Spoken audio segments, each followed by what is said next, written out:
کیا حال ہے دوستوں، آپ دیکھ رہے ہیں رپورٹستان۔ دوستوں 8 فروری کو ہمارے ملک پاکستان میں الیکشن کا دن تھا اور لاکھوں لوگوں نے نکل کے گھروں سے ووٹ ڈالے۔ ووٹ ڈالنا سب کی اخلاقی ذمہ داری ہے اور قومی ذمہ داری بھی، اور اپنی فیوریٹ پارٹی کو ووٹ دینا سب کا آئینی حق ہے جسے سب نے استعمال کیا۔ لیکن 8 فروری کو کچھ عجیب بھی ہوا، سب آپ کو بتاؤں گا، لیکن اس سے پہلے میری آپ سے گزارش ہے کہ چینل کو اگر سبسکرائب نہیں کیا تو سبسکرائب کر لیں اور ویڈیو کو لازمی لائک کر لیں۔ الیکشن کے دنوں میں کہیں بدمزگی اور کہیں دھاندلی ہمارے ملک میں ایک عام بات ہے، لیکن اس 8 فروری 2024 کو کچھ عجیب ہی پاکستان کی تاریخ میں دیکھا گیا۔ دوستو ہمارے ملک میں جب بھی الیکشن ہوتے ہیں تو وہ کسی نہ کسی وجہ سے متنازع بن ہی جاتے ہیں، یا انہیں ہاری ہوئی پارٹی متنازع بنا دیتی ہے، یا کچھ ایسا ہوتا ہے کہ وہ الیکشن متنازع طرز پر چلے جاتے ہیں۔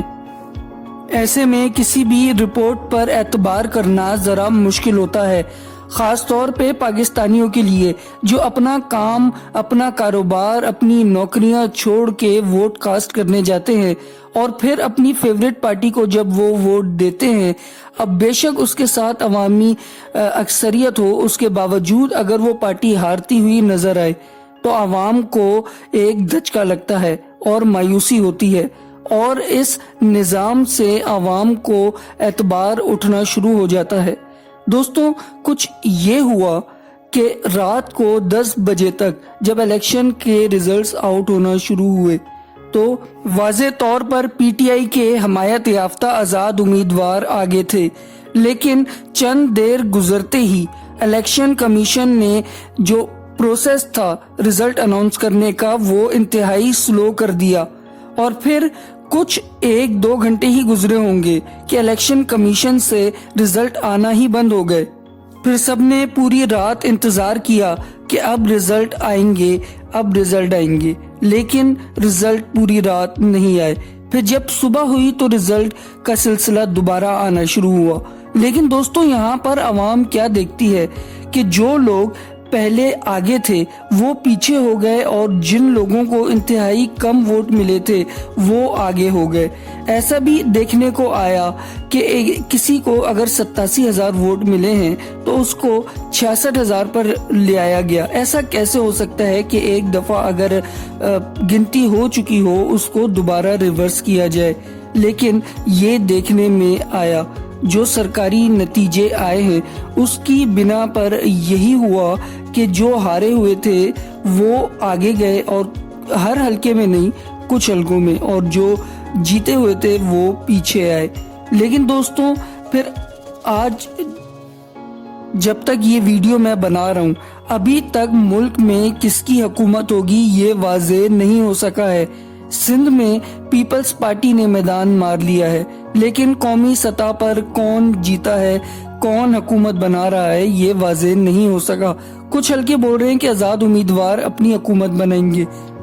دوسرا دوستوں 8 فروری کو یہ بھی ہوا کہ فارم 45 جو کہ کسی بھی امیدوار کے لیے حاصل کرنا بہت ضروری ہوتا ہے، کیونکہ اس کے اندر ساری انفارمیشن ہوتی ہے کہ کون جیتا، کون ہارا، کس نے کتنے ووٹس لیے۔ اس کے اندر پریزائڈنگ آفیسر کا انگوٹھا اور پریزائڈنگ آفیسر کے سگنیچر بھی ہوتے ہیں۔ دوستوں وہ جو فارم 45 ہے ایک ثبوت ہوتا ہے کسی بھی امیدوار کے لیے جس نے ووٹنگ میں امیدوار کی حیثیت سے حصہ لیا۔ لیکن 8 فروری کو کسی بھی امیدوار کو وہ فارم 45 نہیں دیا گیا، جو کہ ان کا ایک بنیادی اور آئینی حق ہوتا ہے۔ رات کو ان سے وہ فارم 45 چھپا لیا گیا، حالانکہ وہاں پہ وہ گنتی کا عمل بھی مکمل ہو چکا تھا اور یہ واضح ہو چکا تھا کہ کون جیتا اور کون ہارا ہے۔ اور دوستوں اگر آپ لوگ سوشل میڈیا پر ایکٹیو ہیں تو آپ نے کئی ویڈیوز دیکھی ہوں گی جس میں دھاندلی کے انکشافات ہوئے ہیں، اور دھاندلی کرتے ہوئے کئی کینڈیڈیٹس بھی دکھے ہیں۔ لیکن دوستو ان سب کے باوجود امید یہی کی جا رہی ہے کہ حکومت وہی بنائے گا جو عوام کی رائے ہے۔ عوام نے جس کو منتخب کیا ہوگا اپنے حلقوں سے وہی نامزد ہوں گے۔ آپ مجھے اگر انسٹا پر فالو کرنا چاہیں تو فالو کر سکتے ہیں، لنک ڈسکرپشن میں ہے۔ اور اگر آپ مجھے واٹس ایپ چینل پر فالو کرنا چاہیں تو آپ لوگ مجھے فالو کر سکتے ہیں، اس کا بھی لنک ڈسکرپشن میں ہے۔